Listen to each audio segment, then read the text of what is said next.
Okay चलो ठीक है। तो उसे हर बार फोन करके बुलाना पड़ता है। फोन करके बुलाना पड़ता है। चलो ठीक है, विल स्टार्ट नाउ। उसको अपन बता देंगे बाद में। मैं रिकॉर्डिंग चालू कर दिया हूँ ऐसे तो क्लास की, उसको दे देंगे, ठीक है। तो नेशनल इनकम बेसिक कंसेप्ट मतलब सबसे पहले अपने को देखना है कि अपन ने लास्ट ईयर जो पढ़े थे that was micro economics. Micro economics क्या होता है, जब अपन किसी इंडिविजुअल के पर्सपेक्टिव से वो चीज देखते हैं। फॉर एग्जांपल सुचित ने कितना किया, सुचित ने कितना अर्न किया, आदित्य ने कितना अर्न किया, महक ने कितना अर्न किया। लेकिन जब अपन मैक्रो इकोनॉमिक्स की बात करते हैं, we study economy as a whole. Economy as a whole मतलब कंट्री एज अ होल। एक कंट्री को अपन यहाँ पे एक इकोनॉमी बोलेंगे। और इकोनॉमी का मतलब क्या होता है कि एक आपकी जो डोमेस्टिक बॉर्डर्स होती है, जो टेरिटरी होती है, जैसे इंडिया की बॉर्डर्स के अंदर काम होने वाला है, जो भी इकोनॉमिक एक्टिविटी हो रही है वो इंडिया की इकोनॉमिक एक्टिविटी है, ठीक है। तो इंडिया इज एन इकोनॉमी। तो अपन लोग जब माइक्रो लेवल पे देखते हैं तो अपन लोग इंडिविजुअल देखते हैं, तो मैक्रो लेवल पे अपन देखेंगे तो अपन क्या देखेंगे, नेशनल इनकम देखेंगे। जैसे इंडिविजुअल लेवल पे अपन इंडिविजुअल की इनकम देखते हैं, मैक्रो लेवल पे नेशनल लेवल पे अपन नेशन की इनकम देखेंगे। सर नेशन कैसे कमाता है, नेशन कैसे कमाता है मतलब क्या होगा, जैसे आप अपनी कमाई कैसे देखते हो कि आपने इस साल इतना बेचा, इतना कमाया, तो आपके हाथ में इतना है। तो as it is same national income होती है। नेशनल इनकम मतलब क्या हो गया कि नेशन ने कितना बेचा, नेशन ने कितना कमाया। सर ये जरूरी क्यों है देखना अपन को कि अपन नेशनल इनकम अपने को कैलकुलेट करना जरूरी क्यों है? जरूरी इसलिए है क्योंकि नेशनल इनकम अगर आप कैलकुलेट नहीं करोगे तो आपको पता कैसे चलेगा where exactly your nation is going, ठीक है। अपने को देखना है कि अपन कमा रहे हैं कि गवा रहे हैं, अपने को देखना है कि अपना जीडीपी बढ़ा है कि अपना जीडीपी कम हुआ है। तो अपने को उसके लिए पता लगाना जरूरी है कि अपन स्टैंड कहाँ करते हैं, और अपन स्टैंड कहाँ करते हैं ये अगर अपने को पता लगाना है तो अपने को नेशनल इनकम कैलकुलेट करना बहुत जरूरी है। तो सब फर्स्ट ऑफ ऑल इस चैप्टर में क्या है, इस चैप्टर में क्या नेशनल इनकम कैलकुलेट करना है? नहीं, वो अगले चैप्टर में है जो अपन लोग 5 बजे वाली क्लास में किए थे। तो इस चैप्टर में क्या है सर, इस चैप्टर में नेशनल इनकम से रिलेटेड कुछ बेसिक कंसेप्ट है। वो जो आप लोगों को थोड़ा डाउट आ रहा होगा, सर ये एमपी क्या होता है, ये एफसी क्या होता है, ये एनएफआईए क्या होता है, नेशनल से डोमेस्टिक जाना क्या होता है, डोमेस्टिक से नेशनल जाना क्या होता है, जो आप लोगों ने सुना था वो आपके डाउट्स अभी इस चैप्टर में क्लियर हो जाएंगे। फिर आपका जो कंसेप्चुअल जो फंडा था वो एकदम क्रिस्टल क्लियर हो जाएगा कि अपन लोग एग्जैक्टली कहाँ स्टैंड कर रहे हैं, ठीक है। तो अपन लोग कुछ डेफिनेशंस पढ़ेंगे और ये डेफिनेशन बहुत बेसिक डेफिनेशंस है, इस पे अपन लोग ज्यादा दिमाग नहीं लगाएंगे, ठीक है। तो सबसे पहले कंजम्पशन गुड्स क्या होता है, ठीक है। तो सबसे पहले कंजम्पशन गुड जानने के पहले अपन लोग देखेंगे गुड्स की डेफिनेशन क्या होती है। What is the meaning of a good? Good मतलब इकोनॉमिक्स में अपन लोग सिर्फ फिजिकल ऑब्जेक्ट को नहीं लेंगे। फिजिकल ऑब्जेक्ट मतलब जो आप छू सकते हो, सिर्फ वो इंक्लूडेड नहीं होता। आपके इकोनॉमिक्स में आप सर्विसेज को भी गुड्स मानते हो। सर क्यों?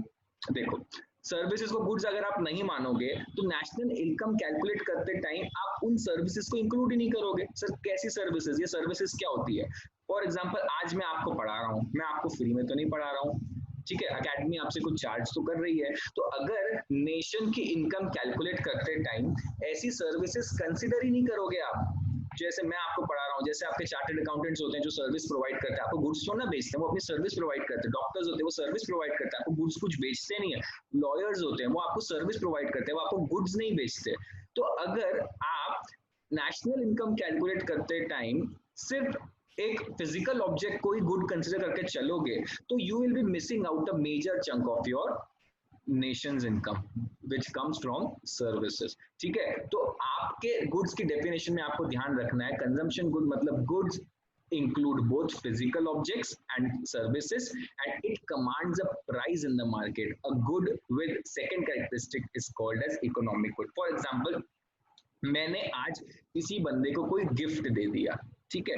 तो वो गिफ्ट की वैल्यू अगर मार्केट में मैं बेचने जाता तो उस गिफ्ट की वैल्यू होती 1000 रुपए। तो मुझे बताओ यहाँ पे मैंने कुछ सेल नहीं किया तो क्या कोई इकोनॉमिक एक्टिविटी हुई? कोई भी इकोनॉमिक एक्टिविटी नहीं हुई, कोई भी पैसा जनरेट नहीं हुआ। तो जब अपन इकोनॉमिक्स की बात करते हैं तो अपने को फिजिकल गुड्स एंड सर्विसेज तो कंसिडर करना ही करना है, साथ में अपने को सिर्फ वही गुड्स और सर्विसेज कंसिडर करना है which commands price in the market, मतलब जिसके बदले में मैंने कुछ आपसे लिया हो, जिसको मैं मनी या मनी की टर्म्स में कैलकुलेट कर सकूं। सर मनी की टर्म्स क्या होता है? फॉर एग्जांपल आज आपकी एक दुकान है जो किसकी, समझ लो कि स्टेशनरी की दुकान है, ठीक है।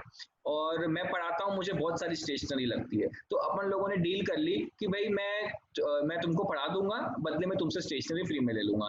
तो अब मैं आइडियली इनसे पैसे तो ले नहीं रहा हूँ और ये भी मुझसे पैसे तो ले नहीं रही है, लेकिन मैं क्या कर रहा हूँ, मैं आपसे गुड्स ले रहा हूँ और आप मेरे से सर्विसेज ले रहे हो। तो क्या इसको अपन लोग मॉनिटरी टर्म्स में कन्वर्ट कर सकते हैं? जरूर कर सकते हैं, क्योंकि मैं मेरी सर्विसेज की वैल्यू निकाल सकता हूँ, आप अपने गुड्स की भी वैल्यू निकाल सकते हो। तो यहाँ पे ये फ्री ऑफ कॉस्ट नहीं हुआ, इसकी मार्केट में एक प्राइस थी और वो एक इकोनॉमिक गुड रहेगा। तो आप जब गुड्स और सर्विसेज बेचते हो तो नॉट नेसेसरीली अपने को उसको कैश में ही बेचना है, वो काइंड में भी हो सकता है। Next, meaning of consumption good क्या होता है? फर्स्ट, गुड्स परचेज्ड और own produced for satisfaction of want are called consumption goods.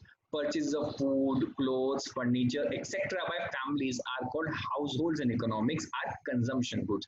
Such goods are own produced by a family but commanding a price in the market are also consumer good. Also included are the services provided by government to the households free of cost. अच्छा, अब consumption good नाम पढ़ के क्या समझ में आता है कि जो अपन कंज्यूम कर लेते हैं, मतलब ऐसे गुड्स जो अपन लोग प्रोडक्शन में यूज नहीं करते, जिससे अपन लोग पैसा जनरेट नहीं करते, लेकिन ऐसे गुड्स जो अपन लोग खर्च करने के लिए खरीदते हैं, ऐसी सर्विसेज जो अपन लोग खर्चते हैं। फॉर एग्जांपल, आज आप यदि कपड़े ऑनलाइन ऑर्डर कर रहे हो या ऑफलाइन भी खरीदने जा रहे हो, तो आप अपने लिए खरीद रहे हो, तो वो कंजम्पशन गुड हो गए, उसको आपको फर्दर बेच के पैसा नहीं कमाना है, राइट? तो ऐसे गुड्स आप समझ लो जो आपके हाउस होल्ड गुड्स होते हैं, जो आप जिनको बेच के पैसा कमाने का इंटेंशन नहीं रखते हो, तो वो गुड्स क्या हो गए, वो आपके कंजम्पशन गुड्स हो गए। सर ये जरूरी है क्या कैलकुलेट करना, ये पता लगाना कि कंजम्पशन गुड है कि नहीं? ये अपन लोग ये क्राइटेरिया पढ़ क्यों रहे हैं सर? अपन लोग क्यों पढ़ रहे हैं बच्चों? अपन लोग ये इसलिए पढ़ रहे हैं कि कंजम्पशन गुड्स जो होते हैं वो अल्टीमेट कंजम्पशन के लिए होते हैं, वो फर्दर अपने को बेचने में नहीं आते, तो वो अपनी कोई वैल्यू एडिशन नहीं करेंगे। तो उनको यदि अपन ने खरीदा और उस गुड्स के बदले अपन ने कुछ पैसे नहीं कमाए, तो वो ट्रांजेक्शन वहीं का वहीं खत्म हो जाता है, it won't add any value further. Next, consumption goods भी क्लासिफाई होते हैं दो तरीके में, एक होता है ड्यूरेबल, एक होता है नॉन ड्यूरेबल। ड्यूरेबल गुड्स कौन से हो गए? जो आप वॉशिंग मशीन, टीवी जो एक बार खरीदते हो तो 10 साल 15 साल ऐसा कुछ लंबे लंबे चलते हैं, मतलब लंबे लॉन्ग टर्म चलने वाले जो गुड्स होते हैं वो गुड्स होते हैं। और नॉन ड्यूरेबल्स मतलब जो ज्यादा नहीं टिकते। फॉर एग्जाम्पल फूड आइटम्स इन्होंने दिया है, देखो food items, electricity, domestic services. Food items मतलब आपने खाना बनाया, आपने तुरंत खा लिया, ज्यादा से ज्यादा 1 साल अगर वो पैकेज्ड फूड आइटम रहा तो। इलेक्ट्रिसिटी जैसे ही आप जनरेट होती है वैसे ही आप कंज्यूम कर लेते हो, आप ऐसा थोड़ा ना करते हो कि चलो डब्बे में बंद करके रख लेते हैं, जब जरूरत पड़ेगी, जब बिजली जाएगी तब अपन लगा लेंगे, नहीं ना। बिजली जैसे से प्रोड्यूस हो रही है, आप स्विच ऑन करते हो, जैसे ही वो प्रोड्यूस हो रही है, जैसे ही आपको मिल रही है, वैसे की वैसे कंज्यूम हो रही है। डोमेस्टिक सर्विसेज, आप लोग जो आपके डोमेस्टिक मेड्स होती है, जो सर्विस जो मेड्स होती है आपके घर पे, वो आती है तो मंथली काम करती है, मंथली पैसे ले जाती है कि नहीं? ऐसा तो नहीं होता है कि साल भर के पैसे आप उसको एक साथ दे देते हो, बोलते हो कि स्टेज सर्विसेज हम स्टोर करके रखेंगे, ऐसा नहीं कर सकते। तो ये क्या हो गया, ये नॉन ड्यूरेबल हो गया, ठीक है। Next is capital goods. अच्छा, ये एकदम बेसिक है, इसलिए मैं इसे बहुत ज्यादा फोकस नहीं कर रहा हूँ। अगर आपको लगता है कि सर मुझे कुछ नहीं समझ में आ रहा है, तो प्लीज आप लोग अनम्यूट करके तुरंत बोल देना। इसमें ज्यादा कुछ रेलेवेंट क्वेश्चंस भी नहीं आते, इसमें सिंपल क्वेश्चंस आते हैं कि आइडेंटिफाई करो ये क्या है, ये नहीं है। मल्टीपल चॉइस क्वेश्चंस आएंगे, आपको बता दिया जाएगा कि इसमें से आपको आइडेंटिफाई करना है कैपिटल गुड है कि इंटरमीडिएट गुड है, ठीक है। तो एकदम बेसिक है ये। Next, what do you mean by capital goods? Goods capable of being used for producing other goods are called capital goods. For example, आज आपने एक फैक्ट्री डाली है, फैक्ट्री में आपने मशीन खरीदा है, ठीक है। तो मशीन को आप क्या करने वाले हो? मशीन को सजा के रखोगे? नहीं, मशीन के जरिए आप और नए गुड्स बनाओगे। तो वो गुड्स आप बनाओगे, तो जो आपने कैपिटल, मशीन आपका कैपिटल गुड हो गया। क्यों? क्योंकि वो उसका एज सच आपके लिए कोई यूज नहीं है, लेकिन उसका एक्चुअल यूज क्या है? उसका एक्चुअल यूज है कि उस मशीन की मदद से, उस मशीन के जरिए आप और गुड्स बनाने वाले हो, तो उसको अपन क्या बोलते हैं? Capital goods. These goods are used for generating income. आप मशीन खरीदते हो, आप फैक्ट्री डालते हो, मशीन खरीदते हो, आप फर्नीचर लगाते हो, क्यों लाते हो? वो इसलिए लाते हो ताकि उसको आप यूज कर सको। उसको आप यूज क्यों कर सको? ताकि उसको यूज करके आप पैसे जनरेट कर सको। जैसे आज हमारी अगर कोचिंग क्लासेस है, हम लोग अगर फर्नीचर पे खर्चा नहीं करेंगे, फॉर एग्जांपल हमने आप लोगों को दरियों में बिठा दिया, चलो ठीक है, कितना खर्चा क्यों करना, दरियों पे बिठा देंगे बच्चों को, आजकल सब बैठे, तो आप आओगे नहीं? आओगे, क्योंकि आप पे कंफर्ट जोन नहीं है। लेकिन यदि हमने कंफर्टेबल सीटिंग अरेंजमेंट्स किए, प्रॉपर ब्लैक बोर्ड अरेंज किया, तुम्हारे कैंटीन फैसिलिटी दे दी, तुमको सारी फैसिलिटीज दिया, तो वो जो खर्चा हो गया हम लोगों का, वो खर्चा हमको मदद कर रहा है दूसरे सर्विस प्रोवाइड करने में और हमको पैसा जनरेट करने में मदद कर रहा है। तो ये क्या हो गया, ये हमारे कैपिटल गुड्स हो गए। फर्नीचर आ गया, आपकी बिल्डिंग हो गई, आपकी फैक्ट्रीज हो गई, आपका मशीनरी हो गया, इक्विपमेंट हो गया, जो डायरेक्टली नहीं लेकिन आपको इनडायरेक्टली पैसा जनरेट करने में मदद करता है। अगेन कैपिटल गुड्स कैसे होते हैं, वो ड्यूरेबल और नॉन ड्यूरेबल में क्लासिफाइड होते हैं। जो आपकी मशीन हो गई वो आपकी ड्यूरेबल हो गई, जो आपका इलेक्ट्रिसिटी हो गया वो आपका क्या हो गया, नॉन ड्यूरेबल हो गया। ठीक है, next investment. What do you mean by investment? Addition made to the stock of capital during the period is called investment. It is also called as capital formation. अच्छा, आप लोगों को पता है, आप लोग पिछले साल जैसे सोल प्रोप्राइटर की आप लोगों ने अकाउंटिंग करी है। सोल प्रोप्राइटर की अकाउंटिंग करते टाइम अपन लोग क्या करते थे बच्चों, अपन लोग जो प्रॉफिट होता था उस प्रॉफिट को अपन लोग ऐड कर देते थे कैपिटल में। ठीक है, याद होगा ना आप लोगों को, कैपिटल में ऐड करके अपन लोग कैपिटल का बैलेंस बढ़ा करके दिखाते थे। और सेकेंडली अपन को साल भर में जब अपना सोल प्रोप्राइटर जो होता था, साल भर में जब अपने बिजनेस में और पैसे इन्फ्लक्स करता था तो अपन लोग क्या एंट्री पास करते थे, cash account debit to capital या bank account debit to capital. तो उसका मतलब क्या हो रहा है कि आपके कैपिटल में एडिशन हो रहा है। अच्छा, उस एडिशन को आप क्या करोगे, जैसे आज अदिति ने कोई बिजनेस चालू किया, वो पैसे उसने अपने बिजनेस में पैसे इन्फ्लक्स किए और 10 लाख रुपए उसका कैपिटल ऑलरेडी था, उसने 5 लाख रुपए का कैपिटल अपने बिजनेस में और डाल दिया। तो मुझे बताओ वो 5 लाख रुपए बिजनेस में डाल के क्या करेगी, उससे बिजनेस करेगी ना ऑब्वियसली। जब अपने बिजनेस के अकाउंट में डाला है तो उसका इंटेंशन ये है कि उसको बिजनेस में यूज करना।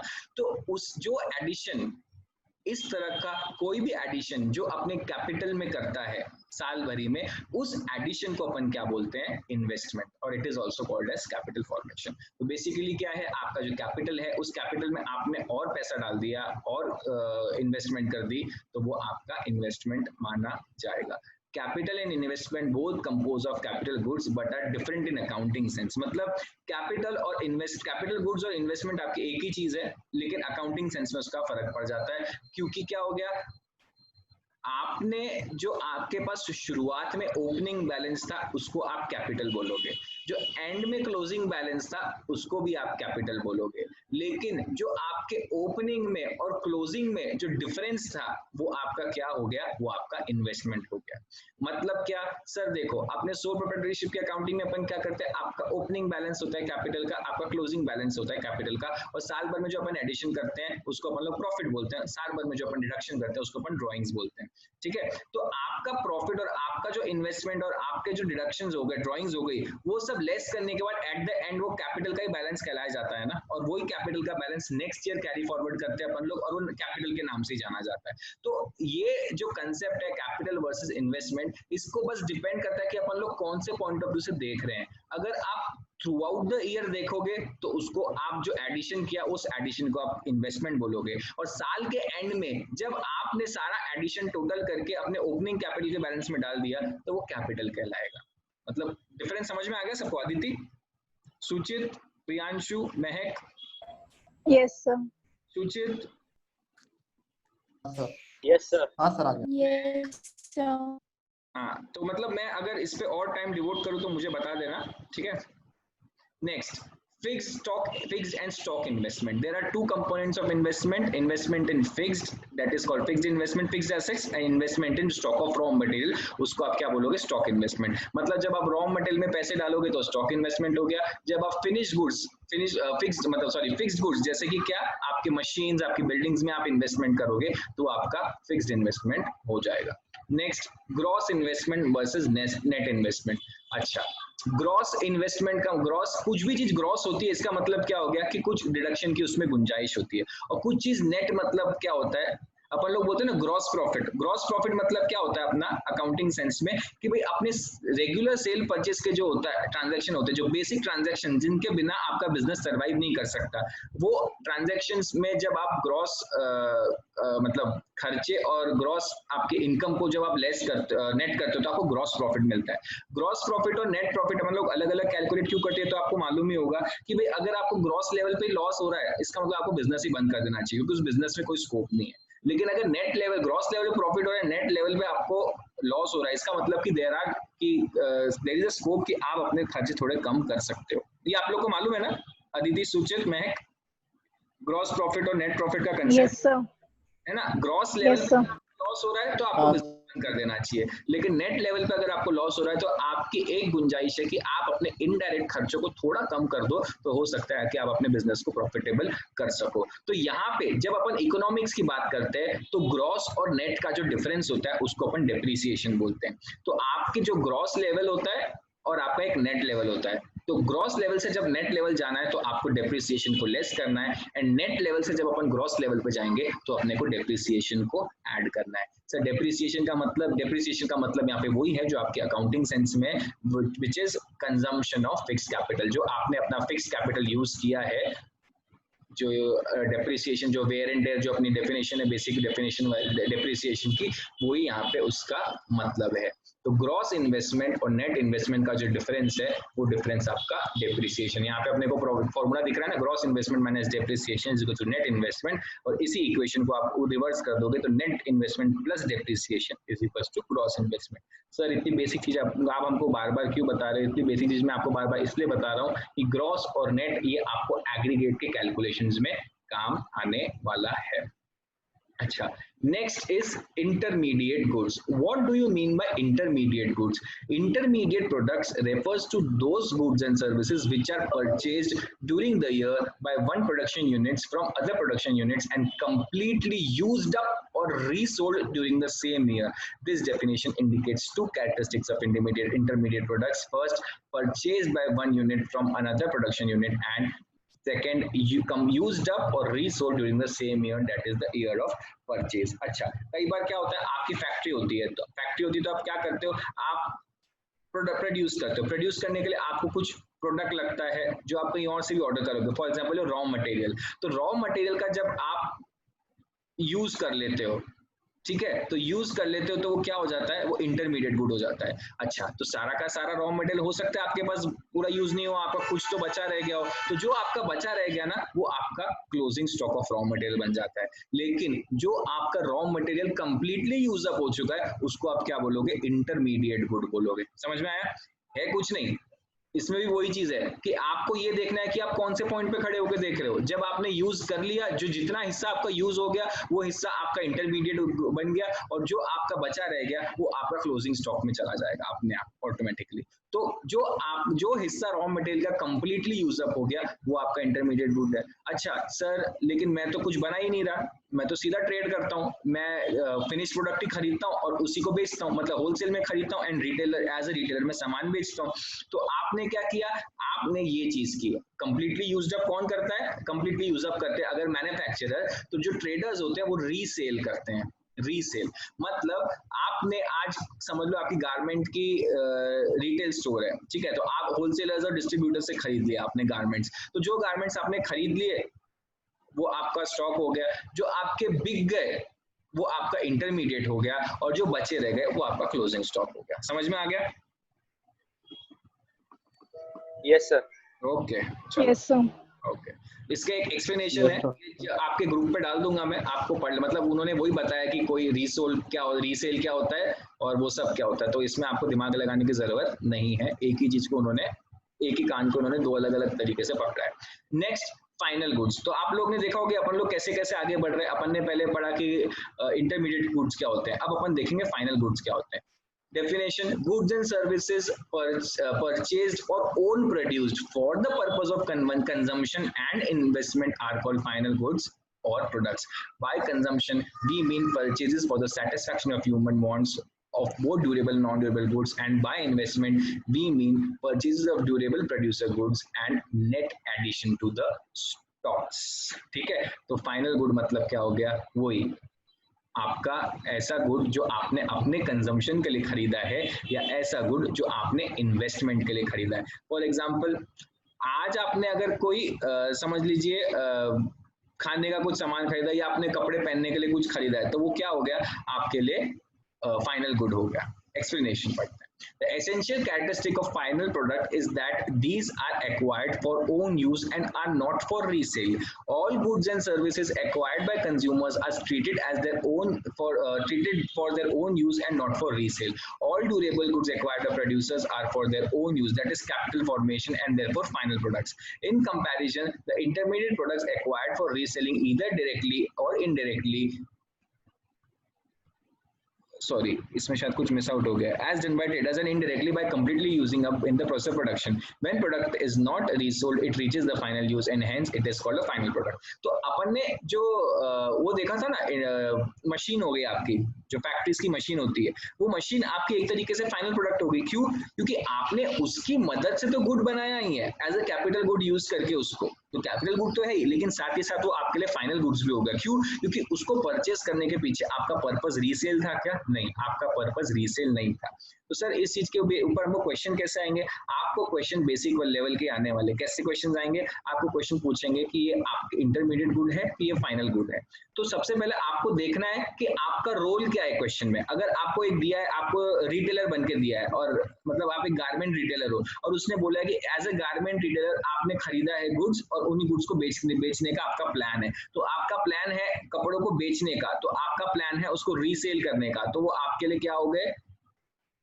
इंटरमीडिएट गुड होंगे कि फाइनल गुड्स होंगे? वो आपके लिए इंटरमीडिएट गुड्स होंगे. लेकिन अगर आपको वो कपड़ों को पहनने का है, आप रिटेलर नहीं हो, आप सादे कंज्यूमर हो, हाउस होल्ड वाले हो, पर आपने कपड़े खरीदे, तो आपके लिए क्या हो गया? वो एक कंज्यूमर गुड हो गया एंड वो एक फाइनल गुड हो गया. तो आपको क्या देखना है कि क्वेश्चन आपसे क्या डिमांड कर रहा है, कि मेरे को कौन से एंगल से खड़े होकर देखना है कि गुड वो मेरे लिए इंटरमीडिएट है कि गुड वो मेरे लिए फाइनल है. इसके आने के चांसेस निल है, निल.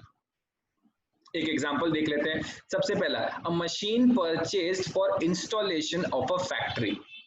क्वेश्चन है which among the following are final and which are intermediate products. तो सबसे पहला आंसर क्या है? Machine purchase for installation of factory is a final product. क्यों? क्योंकि मशीन अगर आप इंस्टॉल करोगे अपने फैक्ट्री में, तो क्या आपको उसको बेचना आपका इंटेंशन है क्या? नहीं, रीसेल इज नॉट इंटेंशन. तो आपके लिए वो एक फाइनल प्रोडक्ट हो गया. Next, fees paid to the lawyer by producer. अब लॉयर ने fees paid to lawyer by producer है, तो अब मुझे बताओ ये क्या है? कंप्लीटली यूज हो जाएगा पूरे साल में. सर्विसेज आपकी पूरी यूज हो जाएगी. लॉयर की सर्विसेज को स्टोर कर सकते हो क्या? आप नहीं स्टोर कर सकते. तो ये क्या हो गया? कंप्लीटली यूज अप हो जाएगा साल भर में. हाँ, कंप्लीटली यूज अप हो जाएगा, तो ये इंटरमीडिएट हो गया. Next, milk purchase by hotel. अब होटल है, होटल का क्या काम होता है? खाना बना के खिलाना. तो जो खाने पीने की चीजें खरीदेगा तो ऑब्वियसली वो क्या करेगा? खुद नहीं कंज्यूम करेगा, आपको ये अज्यूम करना पड़ेगा कि वो अपने डिश में यूज करने वाला है. तो वो एक इंटरमीडिएट गुड हो गया, क्योंकि होटल सर्विसेज भी एक प्रोडक्शन यूनिट है, आपको सर्विस प्रोवाइड करती है. और मिल्क भी खरीदना मतलब आपने एक प्रोड्यूसर से खरीदा है, तो वो भी आपको गुड्स प्रोवाइड कर रहा है. तो एक प्रोडक्शन यूनिट ने दूसरे प्रोडक्शन यूनिट से खरीदा है. क्यों? क्योंकि उसको सर्विसेज प्रोवाइड करनी है, गुड्स प्रोवाइड करना है इन रिटर्न. तो क्या हो गया? इंटरमीडिएट प्रोडक्ट हो गया. सबको समझ में आया? कंसेप्ट एकदम बेसिक है. नहीं समझ में आया फिर मैं समझा दूंगा, आप टेंशन मत लो, डरना नहीं, बिल्कुल भी शर्माना भी नहीं. हाँ सर, समझ गया. अज्यूमिंग समझ गया. नहीं समझ में आया तो आप लोग प्लीज मेरे से टेंशन मत लिया करो. पता है क्या, मेरे को 10 बार भी कोई चीज समझाने में मेरे को कुछ वो नहीं आएगा. मैं आपको 10 बार भी समझा दूंगा, 11 बार भी समझा दूंगा, लेकिन बस आप बोलो. ठीक है? यहाँ पे मेरे को एक बहुत बड़ा डिसएडवांटेज है कि मैं आप लोगों के चेहरे नहीं देख सकता. नहीं तो चेहरे देख के हम लोगों को समझ में आ जाता है कि आपको समझा है कि नहीं समझा है. तो इसलिए आपकी तरफ से थोड़ा कोऑपरेशन लगेगा. कि नहीं समझेगा तो आप मुझे प्लीज तुरंत बोल दीजिएगा. अच्छा, अब ये एक कंसेप्ट है, stock concept and flow concept. ये एकदम ही बेसिक कंसेप्ट है. स्टॉक कंसेप्ट मतलब जब आप एक पर्टिकुलर पॉइंट ऑफ टाइम पे खड़े होकर कोई चीज को देखते हो. एंड फ्लो कंसेप्ट मतलब आप ओवर द पीरियड कोई चीज को देखते हो. इसका सबसे इजी और सबसे बेस्ट एग्जांपल है आपका बैलेंस शीट और आपका प्रॉफिट एंड लॉस अकाउंट. जब अपन बैलेंस शीट बनाते हैं तो आप लोगों ने शायद नोटिस किया होगा कि अपन लिखते हैं कि balance sheet as on 31 March 2020, 31 March 2018, 16, 17. मतलब क्या हो गया? उस पर्टिकुलर तारीख को मेरा बैलेंस शीट क्या कहता है, उस पर्टिकुलर तारीख को मेरी हैसियत क्या है, अपने को बैलेंस शीट से पता चलता है. लेकिन प्रॉफिट एंड लॉस कभी भी ऐसा रहता है क्या? Profit and loss as on 31 March 2020 नहीं. वो कैसे रहता है? Profit and loss for the year ending 31 March 2019. मतलब फॉर द ईयर एंडिंग, वो एक पीरियड के लिए आपको दिया गया है. 1 अप्रैल से 31 मार्च, वो पूरा एक आपको पीरियड दिया गया है. उस पीरियड में आपने कितना कमाया है, कितना गवाया है, वो अपने को प्रॉफिट एंड लॉस में पता चलता है. तो एक ऐसी चीज जिसको आप एक पर्टिकुलर पॉइंट ऑफ टाइम पे, जैसे कि बैलेंस शीट, उसको आप पर्टिकुलर पॉइंट ऑफ टाइम पे कैलकुलेट कर सकते हो. तो वो चीज क्या होती है? स्टॉक कंसेप्ट होती है. और ऐसी चीज जो आपके फ्लो में चलती है, मतलब एक पीरियड लगता है उसको पूरा कैलकुलेट करने के लिए, तो वो वेरिएबल्स कौन से आते हैं? वो वेरिएबल फ्लो वेरिएबल हो जाते हैं. For example, business stocks variable whose magnitude is measured at a particular point of time is called stock. Flow में variables whose magnitude is measured over a period of time, it is called a flow concept. For example, income during the month, during the year. यहाँ पे क्या दिया, business account magnitude of capital employed by the firm as on the last day of the financial year. मतलब आप देखोगे कि यहाँ पे particular point of time दिया stock concept में, लेकिन flow concept में क्या दिया गया, flow concept में एक period दिया गया है, उस चीज के लिए वो calculate किया गया है. Next, relation between stock concept and flow concept. Stock and flow concept are interrelated. For example, capital is a stock variable and use of capital gives rise to output which is a flow variable. Capital is stock क्यों, क्योंकि capital की value आप कभी भी एक point of time पे calculate करोगे, लेकिन जो आउटपुट होता है वो आउटपुट आप कभी भी पर्टिकुलर पॉइंट ऑफ टाइम पे कैलकुलेट करते हो क्या, नहीं. आउटपुट मतलब सेल्स हो गया, प्रोडक्शन हो गया, वो आप ओवर द पीरियड मेजर करते हो, है ना. तो ये इंटर रिलेटेड है. आपके स्टॉक कंसेप्ट जो होते हैं, स्टॉक वेरिएबल्स होते हैं, उन्हीं की वजह से आपके फ्लो वेरिएबल्स आते हैं. आपने बिजनेस में पैसा डाला, उस पैसे से ही आप साल भरी में प्रॉफिट कमाओगे. समझ में आया. आपने बिजनेस से पैसा डाला, उसी पैसे से आप साल भरी में प्रॉफिट कमाओगे, और उसी प्रॉफिट के बाद आपको साल भर की लास्ट की आपकी बैलेंस शीट बनेगी, पोजीशन पता चलेगी. तो स्टॉक और फ्लो कंसेप्ट आपस में रिलेटेड कंसेप्ट है, इसमें आपको कोई इशू नहीं होना चाहिए. अच्छा, अब इकोनॉमिक टेरिटरी क्या होती है. आज मैंने बोला कि इंडिया की इनकम इतनी है, ठीक है. तो उसके लिए आपको डिफाइन करना पड़ेगा कि इंडिया क्या है. सर इंडिया क्या है मतलब, ये कैसा वाहियात क्वेश्चन है. इंडिया क्या है मतलब क्या. देखो, इंडिया क्या है मतलब क्या, मैं आपको इसलिए बोल रहा हूँ कि आपको पता तो होना चाहिए कि कहाँ की इनकम इंडियन इनकम मानी जाएगी. सर ऑब्वियसली इंडिया की इनकम इंडियन इनकम मानी जाएगी. तो मुझे बताओ कि आपके हिसाब से इंडिया क्या है, बता सकते हो. सर इंडिया मतलब अपने 29 स्टेट्स और जितने भी यूनियन टेरिटरीज है वो इंडिया है. नहीं, इंडिया उतना तो है ही है, लेकिन इंडिया में और भी कुछ चीजें इंक्लूडेड है. फॉर एग्जांपल, आपके अरेबियन सी के अंदर, ठीक है, अरेबियन सी जो आपकी बॉर्डर्स पे लगता है, वहां पे यदि आपने कुछ एक्सट्रैक्ट करने का, सी से कुछ एक्सट्रैक्ट करने की आपने एक पाइपलाइन डाल दी, ठीक है. अब अरब सागर तो किसी का भी नहीं है. अरेबियन सी को पूरा का पूरा इंडिया का छोड़ना है ना. लेकिन आपकी कमाई फिर कहाँ पे मानी जाएगी, इंडिया इनकम मानी जाएगी, कहाँ की मानी जाएगी भाई. ये एक इशू अराइज होता है. इसलिए एक डेफिनेशन अपन ने बनाई है कि अपन के इंडिया में क्या क्या इंक्लूड होता है और क्या क्या एक्सक्लूड होता है. तो सबसे पहले, India includes what, political frontiers including territorial water and air space. Political frontiers मतलब आपकी जो इंडिया की बॉर्डर्स है, वो बॉर्डर्स के अंदर का तो पूरा लैंड, और साथ में आपके territorial water. Sir territorial water मतलब क्या होता है, आपका जो सी शोर होता है, उस सी शोर से लग के आपके 24 किलोमीटर या नॉटिकल माइल्स अपन उसको बोलते हैं, ठीक है, वहां तक का आपके पास इंटरनेशनल कम्युनिटी राइट्स देती है. मतलब आपके सी शोर से लेके शायद 24 to 26 ऐसा कुछ किलोमीटर्स होता है, वहां तक आपने यदि कुछ भी जनरेट किया तो आपकी इनकम मतलब इंडिया का वाटर स्पेस माना जाएगा, मतलब इंडिया के टेरिटोरियल वाटर्स माने जाएंगे. और एयर स्पेस मतलब इंडिया की लैंड और इंडिया के टेरिटोरियल वाटर के ऊपर जितना भी एयर स्पेस है, वो एयर स्पेस भी इंडिया का है. सर एयर स्पेस का क्या सिग्निफिकेंस है, एयर स्पेस का सिग्निफिकेंस है, फॉर एग्जांपल, आज यदि किसी कंट्री के फ्लाइट को, किसी कंट्री के प्लेन को आपके ऊपर से आपके इंडिया के एयर स्पेस को यूज करके जाना है, तो उसको इंडिया के एयर स्पेस के यूज का पैसा देना पड़ेगा इंडियन गवर्नमेंट को, आपको पता है.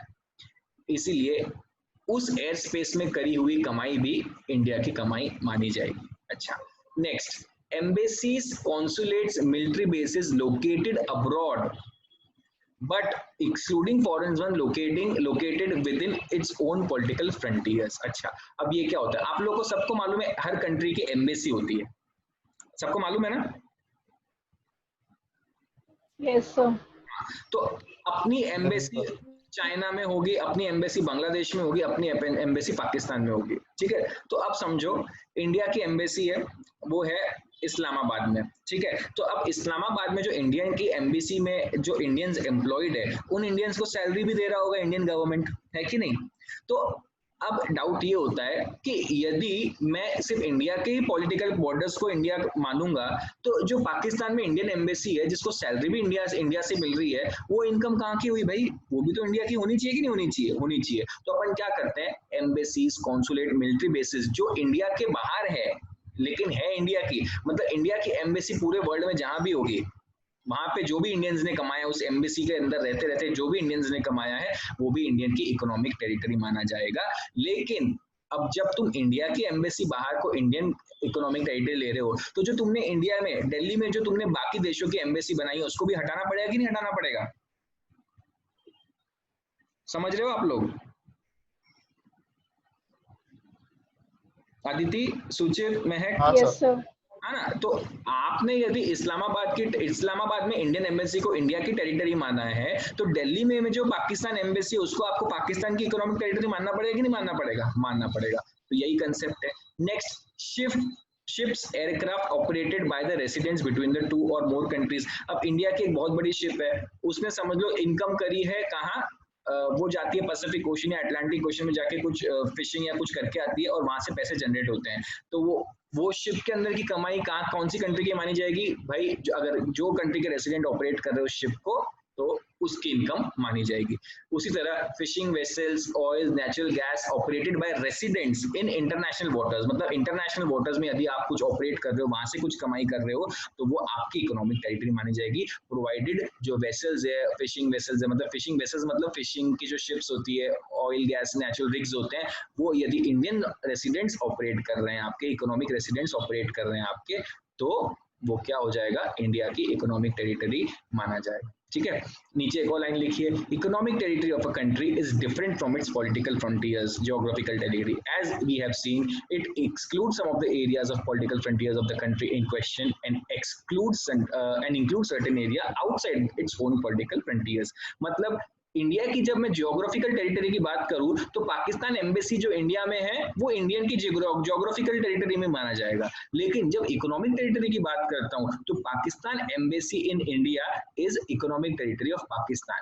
जियोग्राफिकल टेरिटरी वो इंडिया की है, लेकिन इकोनॉमिक टेरिटरी किसकी है? पाकिस्तान की है। सिमिलरली इस्लामाबाद में जो इंडियन एम्बेसी है वो इकोनॉमिक टेरिटरी इंडिया की है, लेकिन जियोग्राफिकल टेरिटरी वो पाकिस्तान की है। आपको समझ में आया ये कंसेप्ट? Yes, sir.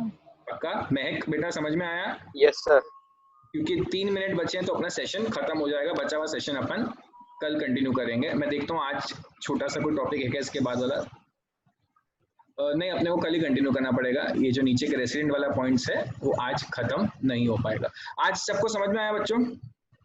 महक Kataria? Yes, sir. Yes, sir. चलो Yes, ओके, sir.